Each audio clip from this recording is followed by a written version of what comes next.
So I'll kick this off. I have just a few introductory remarks, and then we'll get to obviously why we're all here to hear from Jehanne and her latest new book of interconnected lyrical essays on taste. It's called Taste, a Book of Small Bites. Wonderful title. So as I said, my name's Alexandra Vandekamp. I'm executive director of Gemini Inc., and this is the Big Texas Author Talk. We meet monthly, the third Wednesday of every month, and we love just highlighting and showcasing the diverse tapestry of Texas authors in our state. Thank you for joining us. A few housekeeping rules. I'll introduce Jehanne a little bit, then she'll read briefly from her work, and we'll have a moderated author conversation until about 7:45. And then there is an audience Q&A at the end for the last 10-15 minutes. We want to hear from you. Feel free to post questions in the chat for Jehanne, and she'll happily answer them in the last portion of the hour. And we just want to thank our sponsors. We are supported by Humanities Texas. It allows us to pay at least some honorarium to our gifted authors, and just helps fund the series. And then UTSA Libraries helps promote the series, and also Lone Star Literary is a great support for the state's literary arts and gets out the word. And then Interrobang Books in Dallas and the Twig Bookstore in San Antonio also often carry the author's books and help spread the word. Gemini's mission is to teach the craft of writing to people of all skill levels so they can bring their stories to life. And we love also, as a part of that mission, bringing great authors together with readers. And we think this series, which, believe it or not, is in its third year, is a wonderful way of having people from the comfort of their own homes just meet these great authors and be inspired by their stories. I think that's about it. Please mute yourself when we get into the heart of the conversation and Jehanne begins reading from her work, just so you can best listen to the conversation that unfolds. So let me introduce Jehanne. I'll be the moderator for tonight. And our other co-founder and co-host, Blake Kimsey, the executive director of Writing Workshops Dallas, is also a wonderful part of this series. And I will not weep for the man because he's in Paris right now. So he's having a great time in Paris, which is phenomenal. But you will see him soon on future author talks. So a little bit about Jehanne. She's a wonderfully gifted, prolific author. She's the author of 9 books of poems, including most recently Wild Kingdom from LSU Press, published in 2021. She's also the author of 2 books of creative nonfiction, Through Smoke, an Essay and Notes, New Rivers Press 2019, and then the wonderful book we're reading tonight, which is Taste, a Book of Small Bites. It was just published in 2022 by Columbia University Press. Her third book of nonfiction, which will be coming out in 2023, is called Exhibitions, Essays on Art and Atrocity. Is forthcoming from New Mexico Press. And Jehanne, we'd love to have you talk about that later tonight.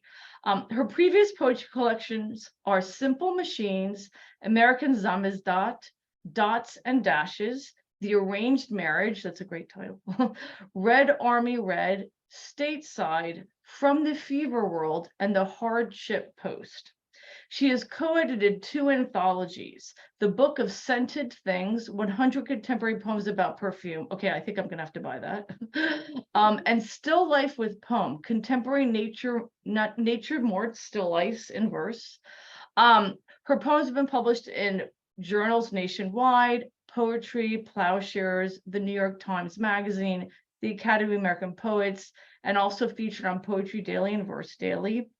She earned her BA in Great Books from St. John's College in Maryland, an MFA in Poetry from the University of Maryland, an MFA in Creative Nonfiction from Vermont College of Fine Arts, and a PhD in English from University of Nebraska-Lincoln.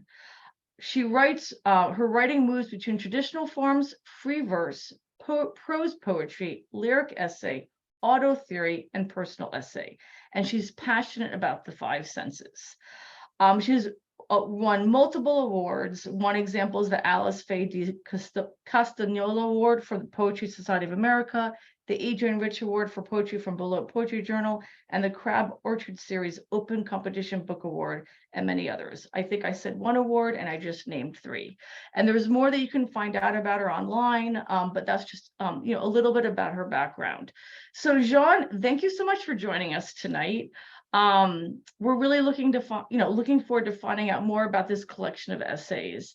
But before we dive into a conversation, do you want to just read a little bit, like a 5-minute snippet from Taste, a Book of Small Bites? Yeah, sure. Thank you so much, Alexandra. So taste is divided into the 5 senses, or the 5 known tastes: sweet, sour, salty, bitter, and umami. And then the introduction is an aperitif, and the conclusion is called the digestif. So I thought I'd read from the opening few pages. In my family, we have a saying: taste this and tell me if I like it. True, it's a silly expression, one that denies the intimate, personal nature of taste. You and I may take a forkful from the same slice of birthday cake, but my experience of the icing dissolving on my tongue will be entirely my own. We may concur that the dessert is delicious, but agreement ends with our consensus to use the same adjective. Yum, we both exclaim. Beyond that, we cannot really know what makes the taste so delightful to the other. I might decide it's the crunch of the rainbow sprinkles. You might determine it's the crumbling lightness of the cake's buttery interior. We would both be right. No one else can tell us what we like. We must learn our tastes for ourselves. And yet, I once broke up with a man because he preferred vanilla ice cream to chocolate. Unforgivable, I thought. We were sitting at a small metal table, each of us leaning away from the other so that our spines pressed against the heart-shaped backs of our chairs. If I could, I would have eaten a whole gallon of Rocky Road right there in that ice cream parlor. I would have said, I have tasted this and I'm telling you, you like it. That's how certain I was of the unanimous appeal of chocolate. Of course, I made some pretense for breaking things off. I folded my paper napkin and with some finality placed it next to the glass bowl scraped clean of ice cream. I even said, it's not you, it's me. But it was him. If his taste in dessert could be so wrong, then what other failures in his judgment might I soon discover? The French sociologist Pierre Bourdieu would have said, I doubted the man's discernment, that I secretly believed this minor disagreement revealed deeper incompatibilities, that we were divided by social class, culture, education, distinctions that he would say could not be overcome. We clearly loved different things. I couldn't commit to someone who favored what my taste buds told me was pale and bland. So that's the opening to the introduction. And I go on to sort of talk about the science of taste, break down how it works on our tongues. And then the middle of the book are interdisciplinary essays about the 5 known tastes. And then I'm going to read a little tiny bit from the conclusion, the digestif, which is the drink that you have at the end of a meal to make everything digest really well.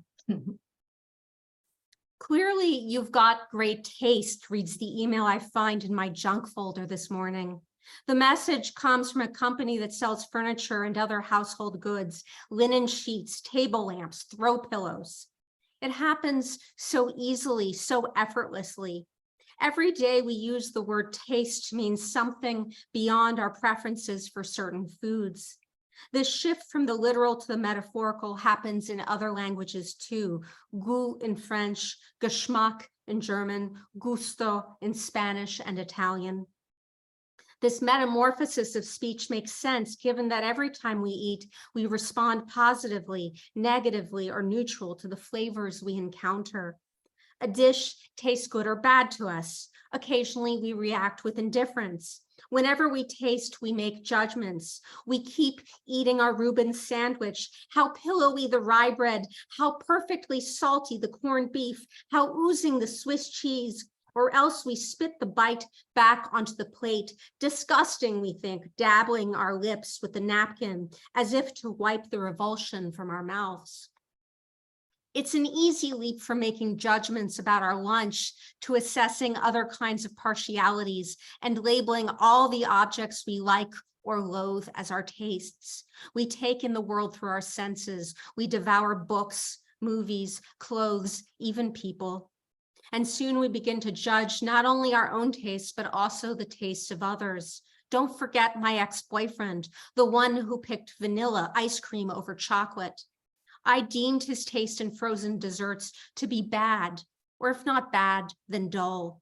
Therefore, I concluded his taste in art or theater might be equally insipid, not to mention his taste in cities, in how to spend a Saturday morning, in what to believe about death. I was certain his taste in ice cream told me everything I needed to know about the man. We want our tastes to align with those we love. After more than 15 years of marriage, I still ask my husband in astonishment, "What? You don't like mushrooms on your pizza?" As if I'm hearing this information for the first time. In the same way, my husband continues to hope I will come to share his love of motorcycles, that I will agree there is no greater happiness than the rumble of two tires against the road, the oily breath of exhaust, and the hard splat of bugs striking a helmet. Throughout history, writes Diane Ackerman, and in many cultures, taste has always had a double meaning. The word comes from the Middle English tasten, to examine by touch, test, or sample, and continues back to the Latin taxare, to touch sharply. So a taste has always been a trial or a test. Perhaps my husband fails my test, but I fail his as well. When it comes to certain pleasures, our tastes will always diverge. And this is what makes marriage such a difficult, interesting recipe, that it's possible to love one another despite our differences over mushrooms and motorcycles. So I'll just stop there. That's great. I did laugh out loud about your I think it's in the opening section of Aperitif when you talked about your vanilla chocolate dilemma. I'm a total chocoholic. So so this is such a rich book. I mean, it partakes of the worlds of the visual arts, the literary arts, religious texts, philosophical texts. There's a lot on the science of taste. So I guess this might be the obvious question, but I just thought we'd start with it tonight. Like, why taste and not the other senses to make the subject of a book? Yeah, so this is sort of the origin story of taste.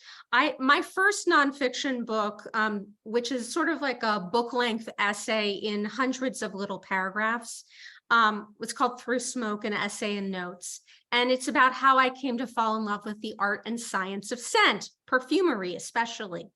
And basically, I was trying to write a justification for why I should love something so ephemeral or something that other people even hate or find offensive.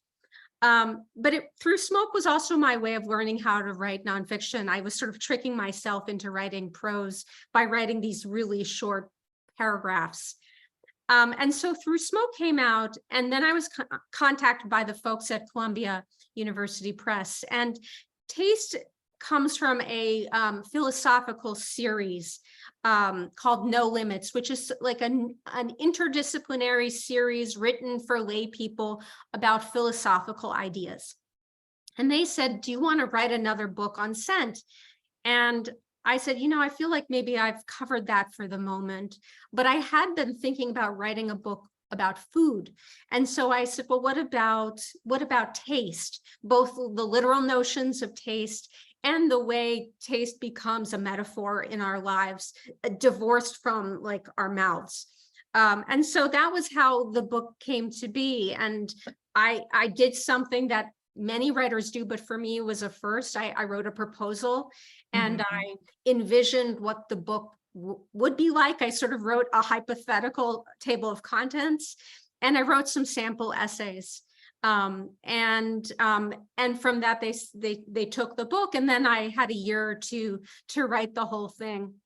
And actually what I discovered is that's a really great way to write a book, because it takes out the uncertainty of where am I going to place this thing that I've just written. And very quickly, the shape of the book became clear to me, partly because as soon as you learn about taste, you learn that there are 5 known tastes.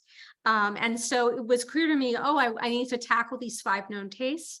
And that seemed like a great way to organize the book was, a section for the sweet, the sour, the salty, and the newest of the tastes, or the most newly discovered of the tastes, umami. And so, I didn't write the book in chronological order. I wrote the essays sort of following my curiosity, and that's how it came into being. I love that. That's every writer's dream, Jehanne, to be contacted by a publisher going, can you do another one of these? And I love that because I'm a poet and I actually enjoy writing prose, but I've always been, and I'm not alone in that. A lot of poets like writing nonfiction, and they try essays and things, but it can be scary to think about writing those longer pieces after you're used to the kind of the dense, short, compact space of a poem. So I love that you tricked yourself with your first work of nonfiction and writing short notes. And this does have a delightful, it is a wonderful form, this book. And one question I had was, and it might be obvious, but I kind of was curious about what you thought. You mentioned tapas a lot, and how, this is definitely a book based on your delight in having small plates of many different things. And I do feel like the book is kind of designed with, you could taste very easily from different parts of the book, and it doesn't have to be read from front to back. Is that true? I think that's right. Like, you could just look at the table of contents and say, oh, what's this essay about pomegranates? Or, what's this essay about sour candies? Or, what's this essay about coffee? I was also trying to figure out, like, I'm not a philosopher. I'm not trained as a philosopher. I knew I was giving the press a book that would sort of have like my poet's sensibility. Mm-hmm. And I wanted to figure out a way to sort of address the fact that I'm not a philosopher. So I wasn't going to be able to do like a deep dive into a particular philosophical perspective. Instead, I was going to kind of dabble. And I thought that structure would give me permission to dabble and also excuse that dabbling. That the notion of like, these are just going to be small bites gave me the permission to just do small bites instead of having to feel like I need to become the perfect expert in everything that I was tackling, which I never would be. It was hard enough for me to learn and understand the science of taste. I would read these scientific texts, and this is where I felt like, oh, I'm really hitting the limits of my particular intellect. I would have to read these texts dozens of times to understand the way taste starts on the tongue, but then moves to the brain, and where it's understood in the brain, and how it's understood, and how the brain breaks apart the molecules of taste. And, a scientist who specializes in the science of taste could write a fantastic book on that. And I knew that wasn't going to be how I could enter the subject matter. No, I love how you used kind of what you knew was comfortable for you, and what you didn't try to become something you were not to write the book. And I actually think it ended up leading to a richer book, this one with like vignettes and rich like shorter meditations on food without feeling like you had to become a philosopher that you knew you were not trained to become. So that's nice. That gives all of us a permission to lean into the writing projects we have, and write in a way that's comfortable for us, and trust a form will come out of that. You know what I mean? That's a great example of that. So you are a poet, obviously you have a huge background of poetic collections before writing some of these nonfiction pieces. And you have these wonderful expressions. There's a million, everyone I could quote, but one that I loved was you managed to describe a glass of apple cider vinegar as the foggy intersection of fruit and acid in a glass of apple cider vinegar. So how did you find the poet in you, writing some of these, more meditative, still short, but these essays? Like, how did the poet and prose writer kind of rub shoulders while you were writing this book? Well, one of the things that I learned when writing Through Smoke was that it's almost impossible to describe a sense or bring a sense to life by describing it directly. Mhm. Usually you have to use some form of synesthesia. So you have to use images of sight and sound to speak about smell, or with taste, maybe you have to use the sense of touch and mix it with a visual image. That you can never describe the senses directly. You always have to sort of figure out other ways to come at them, because you can't describe the sweet by saying it's sweet, Mhm. right? And so it forces you to think deeply about image making. And at least for me as a poet, that's where all of my poems, I think, reside, is in the world of images. How do I take abstract concepts, ideas that you can't touch, and make them concrete and physical? I always tell my creative writing students that we are limited creatures, and we can really only understand the world through our own bodies, whatever the limitations of those bodies are. And so a lot of what image making does, whether it's in a poem or in an essay, is to put the reader inside the experience. Sometimes you're putting them inside like the jar of apple cider, but sometimes you're trying to put them in a larger space like a room. And you have to do some pretty, at first I feel like making images is not a natural process. You really have to learn how to do it. Mhm. And I think that's where, for me, writing essays felt comfortable. That I think essays, like poems, are often about big ideas, but that's not where they can stay if we want them to feel like immersive or exciting for the reader, or transformative for the reader. So I was always trying to, the minute my writing would become too abstract in a draft of an essay, I'd always go, okay, what can I do to like make this solid, through the five senses? I So love that you talk about the importance of image making. And I I did teach writing for years, and it is like, the lesson to your students were like, if they tell you something's attractive, you're like, what the heck does that mean, attractive? Attractive is actually a very abstract word. So right, you do learn, and you're right, it takes time to create sensory descriptions that someone could actually experience in a more concrete way, so the book's full of wonderful descriptions. And kind of jumping to a slightly different topic, and this is also a book packed with what there's quite a wonderful works cited. And it's packed with, I feel like these essays are like, you keep wonderful company in these essays. You're quite, and to your credit, Jean, it's quite natural in how you just allude to other authors in their writings and how their journeys through taste and senses are kind of adding to your discussions of them. So you reference a lot of writers. And everyone, I just want to list, this is just even in the first few pages of the book, the wonderful titles that get referenced. So because obviously writers, there's a large history on writing on the senses, correct? yeah. So did you feel like you were so I'm going to name a few and then ask, like, how did you feel like you were adding to this body, this kind of almost genre on writing on the senses? So, but first, just a quick example of some of the great titles that populate the pages of this book. The Blue Plate Special, an autobiography of my appetites by Kate Christensen.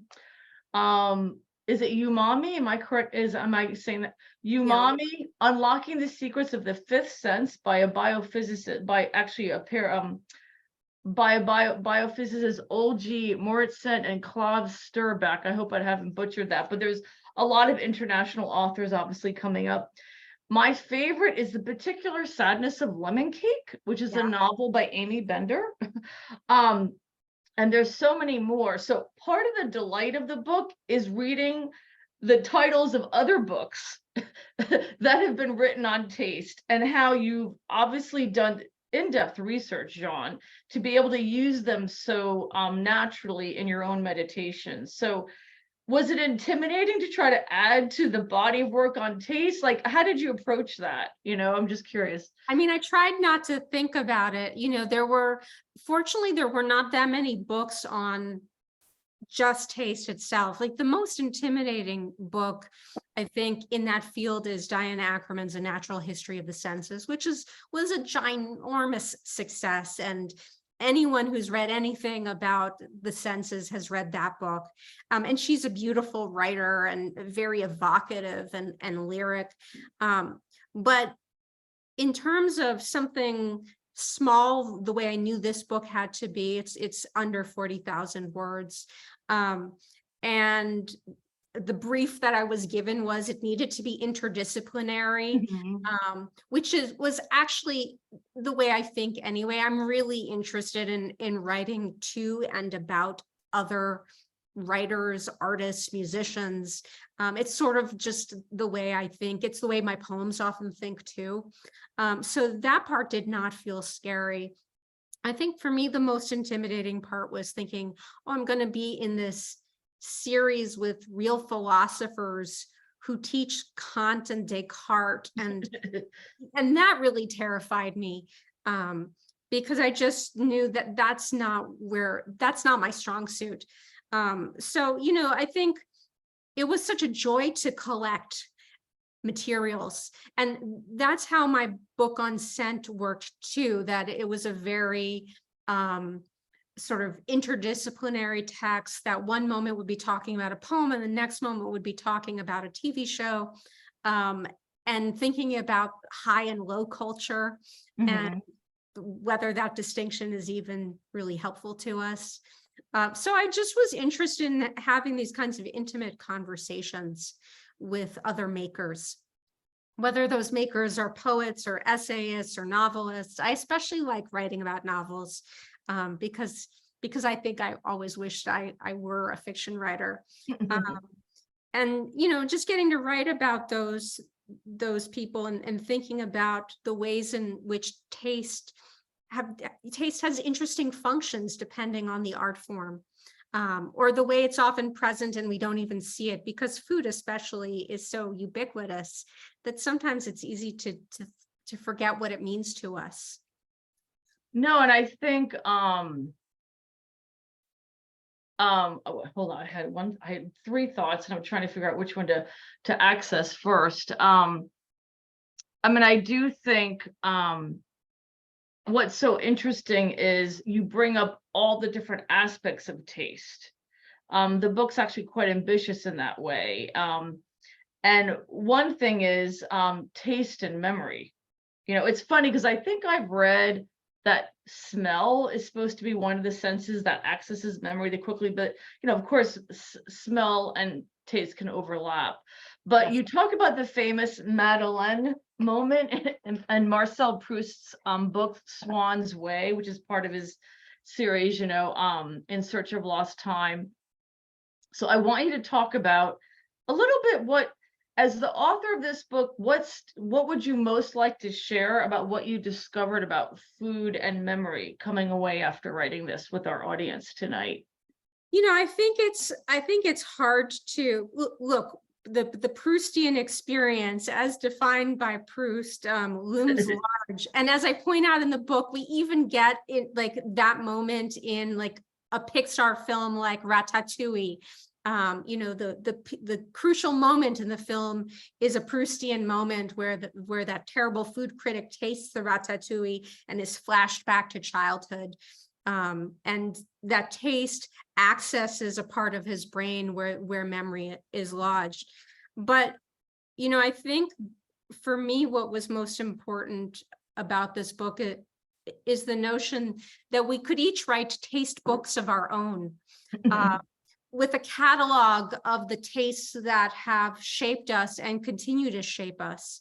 And I'm sure all of us have at some point had a Proustian experience where we tasted something and it flashed us back to a time that we'd forgotten. And so I think, and maybe this thesis, like that we could each have a taste book of our own, is also my way of excusing, like, the book is idiosyncratic. It's a reflection of me.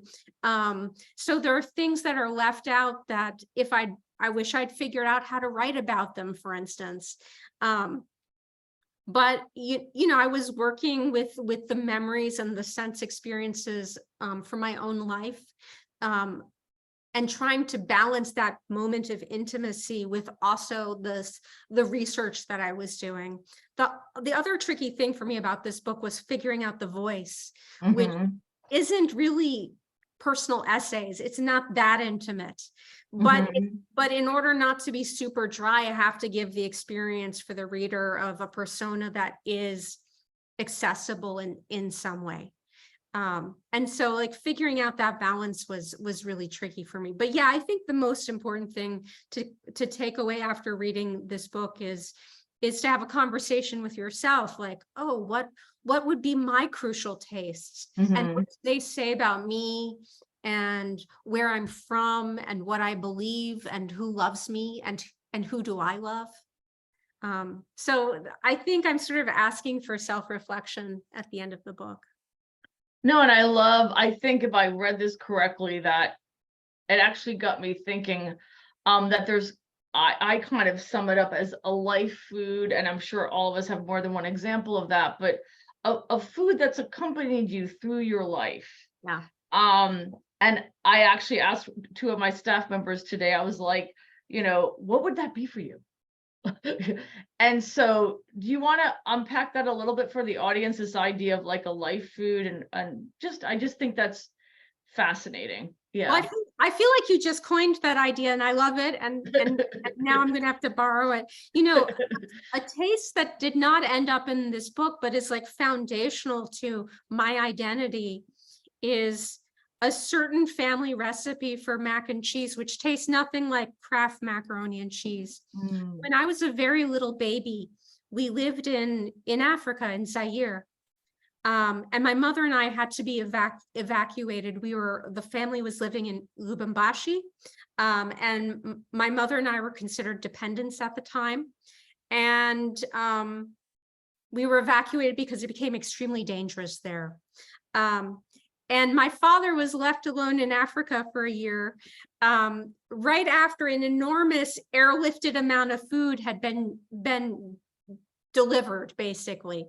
Hundreds of like turkeys, frozen turkeys that all the Foreign Service officers were chipping apart on the runway in Lubumbashi. So he was alone, and his little baby daughter was back in the United States, and he would every once in a while call his wife, and we would talk over the crackling line. It was a very traumatic experience. I stopped speaking English for about 6 months after we arrived back in the States, and I only spoke French and Swahili.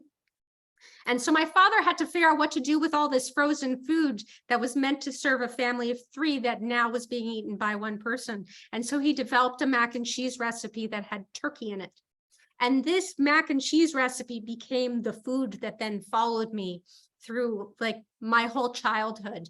It was the thing that I would ask for to feel love. Like I would ask for it on birthdays or special occasions. It's not that it was especially special. It's just that it represented something about our family history, this time of separation. When my father came back to the States, I wouldn't speak to him for several weeks. Who was this strange man? Because it had been so traumatic to be split apart like this. And somehow that silly mac and cheese became a symbol of continuity, like a through line through all those years of strange moves and shifts through different languages and movements in culture. We were always going, every 3 years we moved my entire childhood. So food was often like one of the things that created stability. Yeah. It's a beautiful story. I think that's totally an essay waiting to happen when you're ready to write it. And I actually didn't get a chance to share this from your bio, and I actually meant to, but you were the daughter of American diplomats and have quite an international childhood. So I'm just going to read. You were born in Italy and grew up in Yugoslavia, Zaire, Poland, Belgium, Austria, and the United States. And so one question I did have for you, which is stepping a little bit outside of writing about taste, although it can be a part of your response, is how did your international background infuse maybe how you decided to write this book on taste? Because obviously taste is such an international palette, right? Like sometimes the first things we experience when we go to another country is how different their foods are, how people eat. But how did that influence your writing of this book, Jehanne, and just your writing life in general, if you don't mind sharing that with us? Yeah. Yeah, I'll answer the questions sort of in reverse. So I think it's impacted my writing life in general because one of the places that was really formative to me, we lived twice in Poland during times of extreme upheaval, political upheaval. And my family is Jewish, and it's not easy to be Jewish in Poland post 1945. And I had a lot of very difficult experiences with anti-Semitism and sort of coming to understand myself as a Jew, like as a person who was largely always going to be alone without others who understood my experience.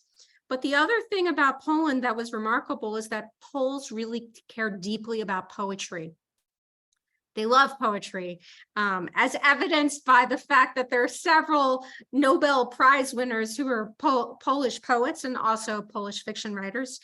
And when I was a child, it really struck me that no matter where you went in Poland, every square in every little town, or there would be like a street or a building always named for Poland's most famous poet, Adam Mickiewicz, who's a great Polish romantic poet who sort of defined Polish identity through his epic poem Pan Tadeusz. And it became clear to me that like this was a place where being an artist really, really mattered and was desperately important. And you could also go to jail or you could die for your art. And that had a huge impression on me because it made me realize, oh, this is work worth doing. Even if in the United States, we're not at the same risk in being artists, in other places, people really recognize how the written word is a dangerous and powerful thing. So that's an answer to the second half. And, you know, to the first half of your question, I think growing up in all these places made me very aware of how my tastes were informed by my upbringing. Mm-hmm. You know, I was raised in part because if you're in the Foreign Service, you don't say no when you're offered food, because that's extremely impolite. Mm-hmm. So I learned, you know, when you are a guest, you always say yes. And you always say thank you for your hospitality, and you eat and you drink. And so, you know, in general, there aren't a lot of foods that I dislike. There were a lot of foods I feel like or tastes that I feel like I left out of the book that I would have loved to have put in. But one of the moments in the book, in the chapter in the essay on cheese, is a meditation on the fact that like I find cheese delicious, but there are many parts of the world in which cheese is considered repulsive, and that what one person might reject as disgusting, another person might find delectable, and a lot of that has to do purely with culture and with what you were raised to believe is in group and other. And I write about this one scientist, Rachel Hertz, who in her book Disgusting explains like how disgust works. It's a really cool book. She's a very interesting writer. And she points out, like, you know, For instance, in Japan, something like brie to your average Japanese citizen would be disgusting, because that kind of exposure to cheese is simply not common. But we might find something like natto, which is this fermented soybean dish that's a very powerful superfood in Japan, repulsive. I've had natto. It tastes like stinky feet. It wasn't my favorite thing ever, but I could also recognize how over time I might change my mind. When I was working on taste, I decided I was going to develop an acquired taste for something that I didn't like. And so I taught myself to like black licorice. And over 6 months, I became a fan of black licorice. It was just a matter of teaching myself something new. So that's the other thing about the book, is that we can surprise ourselves, and we can teach ourselves to like new things if we're open-minded and receptive to those possibilities. I love that you set yourself a task to acquire and taste while writing the book. That's great. No, and I think it's great what you're saying about how varied taste experiences are and taste tolerances are based on culture and just what we're used to. I lived in Spain for 5 years, and if you don't mind, just one example that comes to mind, which you're inspiring me to think about, is the Spanish eat every single part of the pig.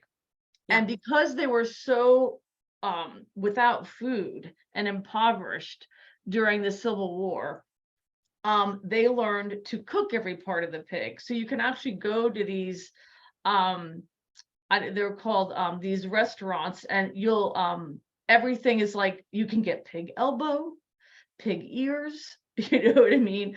Udders, there's a little, I have had pig ear, everyone, which according to the Spanish cuisine, if anything dipped in enough ajo, meaning olive oil and garlic, it'll taste good. But they just ate parts of the pig we would never eat as Americans, but it came out of this history, and this history of real hardship at one moment in their history.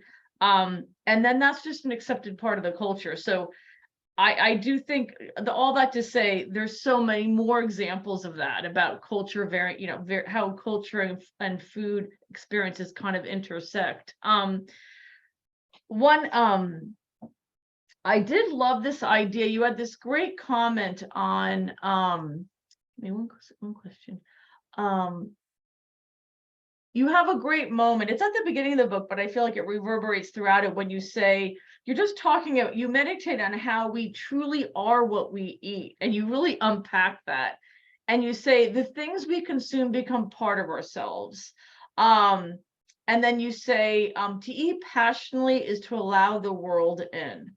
So I just thought it'd be interesting to have you talk more about how taste can align or be connected to just how we live and how we take in life itself. So did you want to just talk a little bit about some of your discoveries? And I just thought that was, because we say you are where you eat all the time, but you gave me pause, Jehanne, to think of that in different ways. Yeah. Well, I mean, I think about, there's a moment in the book where I'm writing about there's a whole essay on chocolate. And a foundational moment in my childhood was, and I have no recollection of this, but I was a toddler and I was sort of toddling around the kitchen table, and my parents were just starting to introduce me to new foods. And my father called out to me and put a tiny piece of chocolate on my tongue. And I was toddling, and apparently I stopped dead in my tracks and froze for a moment, and then came running back. And to me, that seems like a powerful moment of consciousness. Like, I tasted this thing, it clearly arrested me. And even though I was probably barely verbal at that point, my whole body communicated that this thing had transformed me in some way. There's another story from my childhood, which isn't in taste. We were in Zaire, and there were chickens in our backyard.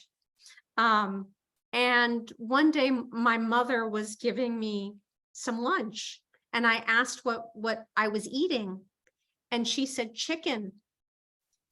and I froze and I looked out the window at the backyard and screamed, chicken.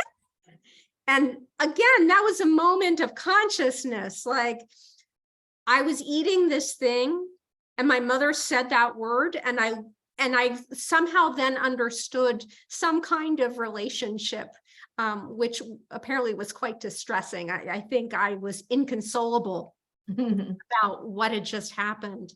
And I was very small. And, so I think like we take in these things and they become a form of knowledge, and that knowledge shapes who we are.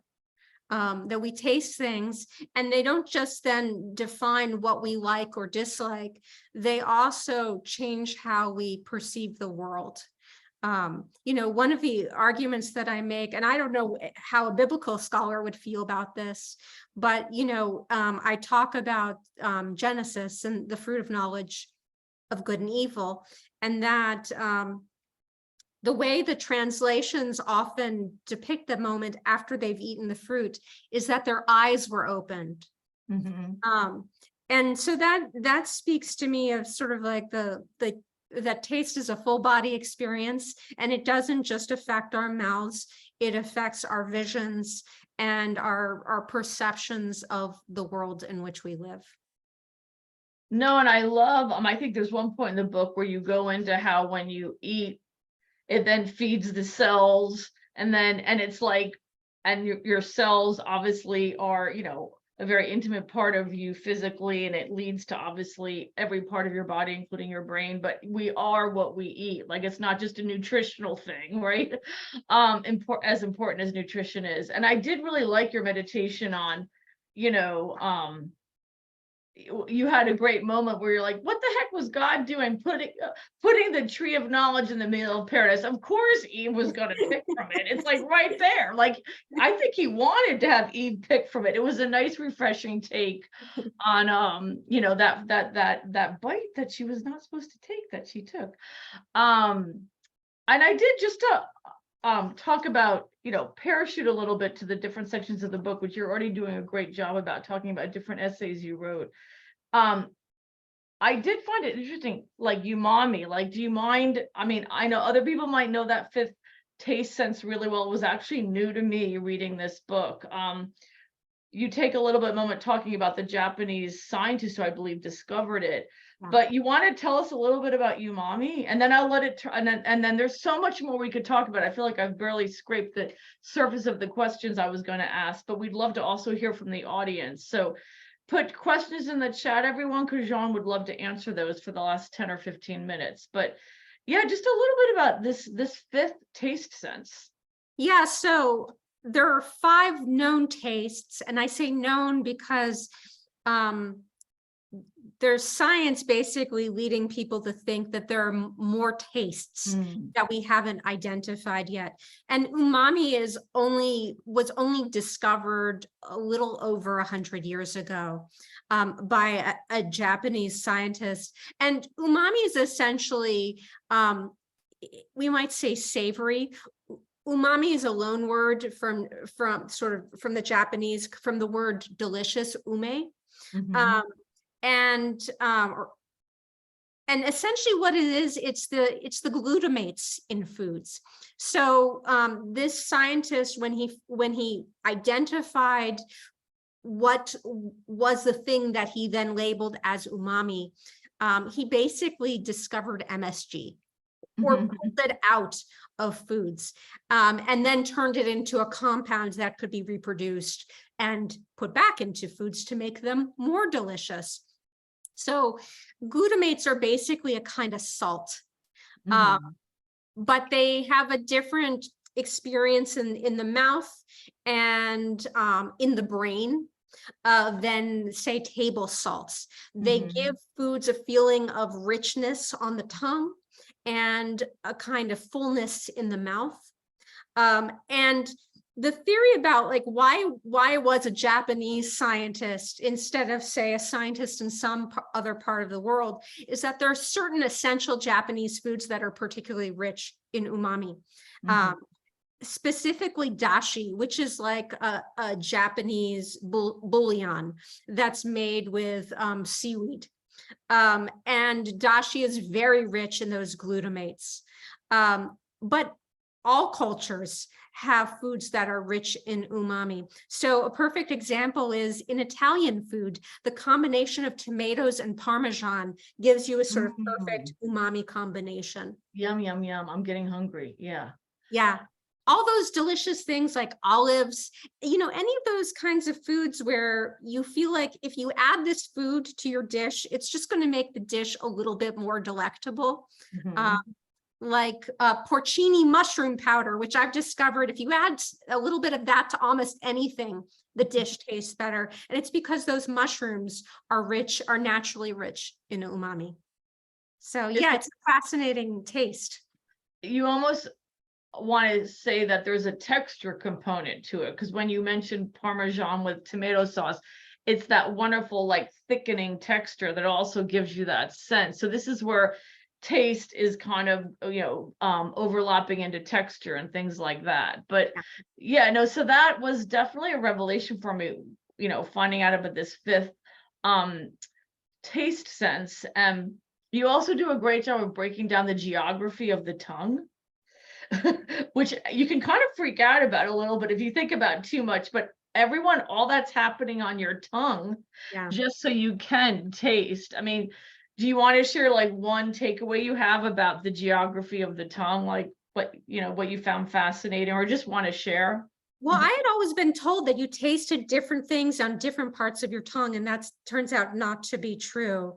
But essentially, like the tongue, when you look at it under a microscope, it is like this geological configuration. And essentially the taste buds are these incredible little mountains that are full of receptors, and the receptors identify the different elements of the tastes. And the receptors send those tastes to the brain, and it happens lightning fast. It happens faster than the speed of light. It's so instantaneous that it's really hard to break down. And of course, taste is related to smell. They work together. And they work together to send messages in particular to a part of the brain called the amygdala, which are these two little almond-shaped clusters in your brain where emotion and memory are processed. And that's why scent and taste are probably the most evocative of the five senses.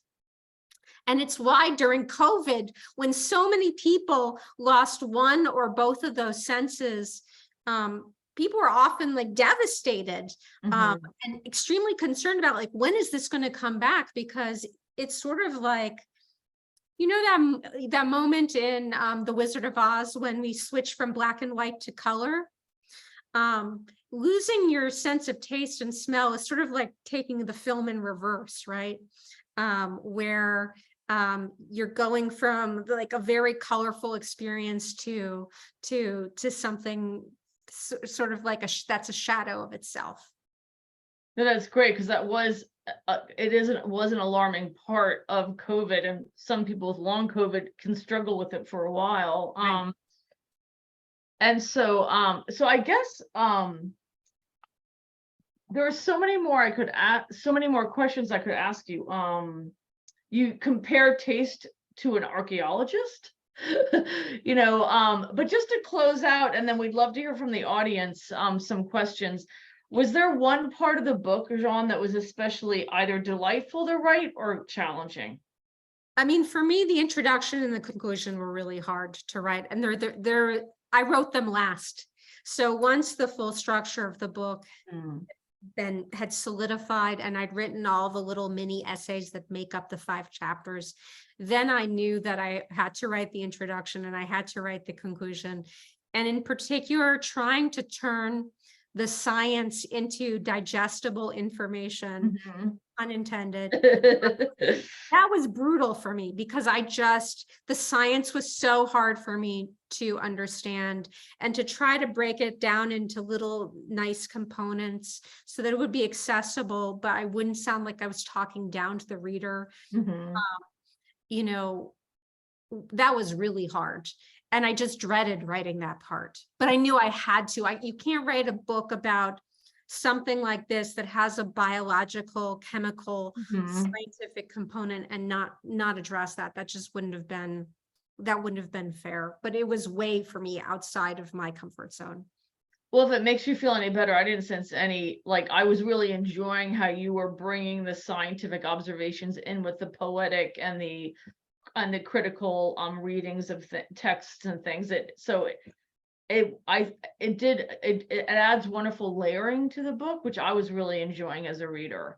And everyone, the sections, and you mentioned this at the beginning, Jean, but the introduction, I love how the introduction and conclusion, the introduction is appetitive and the conclusion is digestive, and so it's like the book's a meal, right? And you have a very inviting tone. Like at the end of the book, you're kind of saying things like, what are the closing lines? They are not, this is not really, let's sit together, let's talk a little longer. So there's this wonderful sense of being at a kitchen table and sharing these stories about food, and that there's so much more that could be said.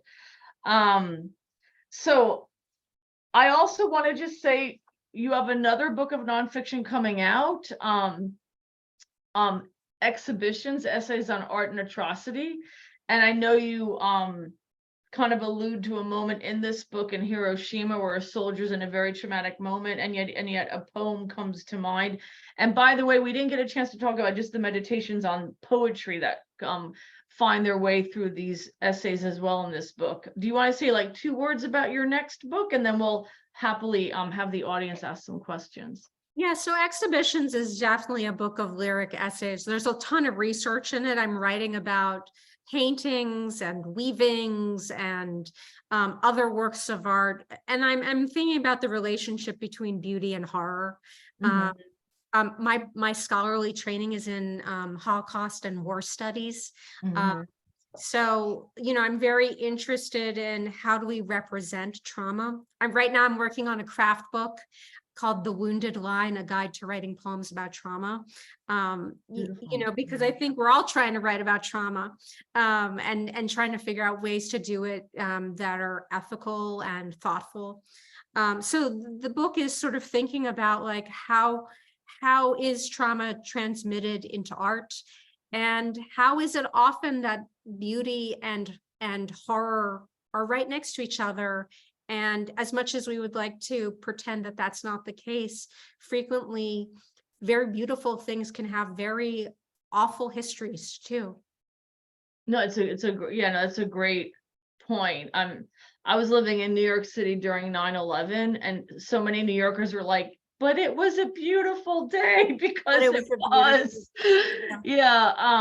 So the surrealness of that. Yeah, no, so it sounds wonderful. It's going to be coming out from University of New Mexico Press, everyone, in 2023, so kind of keep your eyes peeled. And then we'd love to hear any questions from the audience. If you have them, please post questions. You can ask Jean questions about the writing process, or anything that comes to mind. Sherry Anderson has posted a question. So Sherry, I'm just going to read your question for Jean. She asked, do you have hobbies and interests that support your senses and your writing? For instance, cooking. I mean, I think I'm an okay cook, but I don't think I'm a magnificent cook, but I'm a really good eater. And I love to eat with other people. I mean, the way I came to write about the sense of smell was that I became a passionate and obsessive perfume collector. I won't tell you how many bottles I have, but it's an unacceptable number. And I found that I was really interested in trying to give a language to this ephemeral thing. But I think I just am interested in beautiful, delectable things. Like when I teach poetry, for instance, I tell my students that like we want those words to taste delicious in our mouths, right? That part of the pleasure of writing is that it should be sensual and sensory for us to utter. And so I think somebody said to me that I'm a sensualist, which sounds delightful, but also really irresponsible. So, I'm just very interested in beauty, even though beauty is often amoral, or indifferent to our feelings. So. No, that's a wonderful description. So yeah, so I'm the impatient cook in the house. My husband's much more patient. I'm also a good eater, Jean. Is there anyone who has more questions? I mean, this is a fascinating book.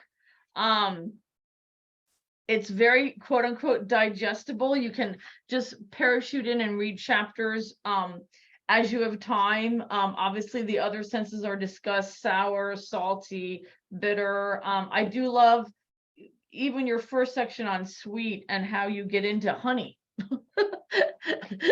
Do you want to so there's just so many rich meditations on life and food and their intersections. I really recommend the book. Let's see. So any other questions out there? I'm going to be quiet. No question is, you can just post it in the chat and I'll happily share it with Jean. We've stunned them into silence. Yeah. I mean, we are a little bit after 8, so why don't I just ask one question, Jean, and we can happily wrap it up.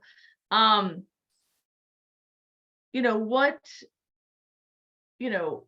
want to talk a little bit about you referenced Mary Ruefle? I hope I'm not butchering. I love her work, and her studies of honey and poetry. You want to just talk on that a little bit? I found it fascinating. Sure. So, and Sherry, I will try to work in an answer, to your question. So Mary Ruefle has this essay, or it started out as a lecture, but the essay is called Madness, Rack, and Honey. And she's talking about the creative process for poets, and that making poems is a sort of act of transformation where you're turning the horrors and terrors of the world into something sweet, even if the images or metaphors you're creating aren't in themselves sweet, but the act of transformation is a kind of making of honey. That when you create metaphors or images, first there was nothing, and then you write this thing, and now there's something in the world. That act of transformation is like honey being made. But it's also torturous, and that's the rack. And she tells this story in the essay about, and Alexandra, you were referring to this, a Japanese soldier is in Hiroshima after the bomb has been dropped. And he sees these women weeping, and they're devastated, obviously, and probably in extreme physical pain as well. And all of a sudden, in the middle of this horrific scene, he's flashed back to a few lines of poetry by a great Japanese poet that he maybe read 20 years ago. And the poem feels really appropriate to him in that moment, but he's also shocked that it should come to him in this scene of devastation. And so the essay is about like the sweetness of making metaphor, but it also is a little hint of my book to come, because I end by talking about a photograph that a friend of mine gave me. We were living in Auschwitz for the summer, doing work at a center there. And we were at the market, and we saw this gorgeous display of honey, jars of honey, all glittering in the sunlight. And she's a photographer, and we were doing an exhibit together where I was writing poems and she was taking photographs and doing beautiful collages. And I said, oh, that would be an amazing photograph. And she took the picture, and it was an amazing photograph. And at the end of the essay, I say, when you look at this photograph, you'd have no idea that like just outside its frame, only a short walk away, is a site that is synonymous with death and cruelty and hatred and racism and all the worst things that human beings can do and be. And And that photograph is indifferent to it's a beautiful photograph, and it's indifferent to its proximity to atrocity. And we have to do something about that. Like, we have to acknowledge that this thing is beautiful, and to also acknowledge that it's right next door to a word that's synonymous with the worst things human beings can do. So maybe that's a little far afield from like where a book on taste should be, but that's one of my obsessions, you know, is thinking about horror and trauma. And you know, your story about New York, yeah, that's what I think about too when I think about September 11th, 2001. I was in DC. It was a beautiful day there too, you know, and that the mind is like, how can that be, right? The weather should have acknowledged what was happening, and yet it didn't. It was beautiful. So yeah, you know, it just shows you thinking about taste can lead you in all sorts of surprising directions. No, that's beautifully said. And just to close, Sherry did ask, yeah, she said, can you talk about your writing process? So why don't you just close responding to that, Jehanne? Yeah, so I always have several projects going, usually now in several disciplines. And it's my way of avoiding writer's block. So I never have writer's block. The minute I'm working on a project and I start to feel like, oh, I'm really sick of the way I sound in this project, I turn my attention to something else that I'm working on. And I keep working on that thing until I feel bored with that one, and then I'll go back to the first one. So I usually have several manuscripts happening at the same time. I also think that sometimes reading is your writing. Sometimes revising is your writing. In other words, there are a lot of things that sometimes we dismiss as, oh, that's not the writing. But even going for a walk and thinking about that essay or that poem that's being really stubborn can jog something loose. I love to go on walks and listen to novels on Audible. But often I'll find that the walk and listening to somebody else's language will help me solve a problem that I've been trying to figure out in a draft for several days. So I just try to keep things light for myself. I like to give myself writing prompts. That doesn't work for everybody, but for me, those like restrictions are really helpful. So especially if I'm writing a poem and I give myself like a bunch of really weird constraints that I'm saying I'm going to fulfill in the poem, that can often lead to something really surprising. Those strange rules that I'll come up with for myself makes it feel like a game, because sometimes we're just too hard on ourselves, or we put so much pressure on ourselves to get the draft right the first time that prevents us from doing any writing at all. So the last thing I'll say is that sometimes I think of myself as a shark. And from what I understand, sharks have to keep moving, you know, so that they can, like, the water needs to go through them and the oxygen needs to go through them, or they'll die. And that's how I feel about writing, is I just have to keep moving. And as long as I'm moving, not necessarily toward something successful, but just feeling myself grow and change and think about, you know, my craft, then I feel like that's enough. Yeah. I love that. I've never heard a writer refer to themselves as a shark. That's great. And that's a great, really generous and helpful way of looking at the writing process. Like, it isn't just when you're putting pen to page and writing the brilliant piece. There's so many aspects of the writing process that actually feed the process. So that's lovely that you described it that way, Jehanne. So everyone, I can't believe it. We're beyond 8 o'clock. I've had the joy of spending the last hour with Jehanne Dubrow, and we've been talking about her wonderful book, Taste, a book of small bites. That is actually deceiving in the scope of the book, which is actually quite large. But check it out. It's beautiful. You'll feel fed. I know that's like a total pun, but it's what I keep thinking when I read the book. And thank you so much for joining us. We'll be back here in August, the third week as always. Please join us. And Jean, it was just great spending time with you, learning about your writing process, your book.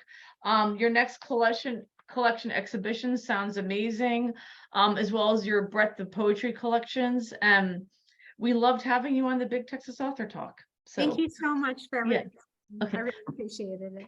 Okay, thanks. Yeah. Bye.